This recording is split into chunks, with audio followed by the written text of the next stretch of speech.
Hello and welcome to Stoke Park, where I'm here today to talk to you about shaft flex. Now 90% of you guys are either a regular or a stiff shaft, and that's why we get lots of questions about should I be using a regular, should I be using a stiff?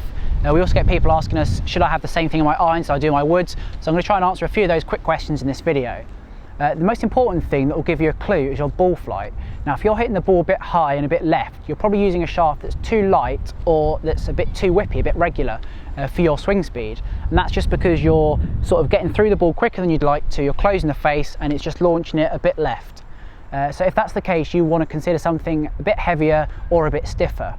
Equally, if your ball flight is a bit low and a bit right, that's because you're not quite closing the face at impact. You're leaving it a fraction open, and then your shots are just going to slice off a bit low and a bit right. And if that sort of sounds familiar with your game, you need to try something a little bit lighter or a little bit more regular than the stiff option you've probably got in your wood or your iron at the moment. When it comes to woods and irons, there's no problem at all having different flexes. Everything sort of works different for different people. I mean, naturally a driver swing is a bit flatter than an iron swing, so because of that you're going to work the ball differently through impact, different speeds. So absolutely, if you want to have a stiff shaft in your driver and a regular in your irons or vice versa, no problem at all. It's all about sort of looking at your ball flight, looking at how much control you feel you have with the club, and then making a decision on that.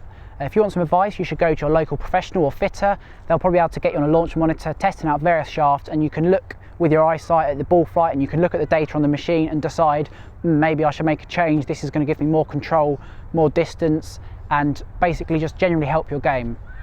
If you've got any more questions about shaft flex that we haven't covered, just drop us a line, comment on the video, and we'll try and answer all we can.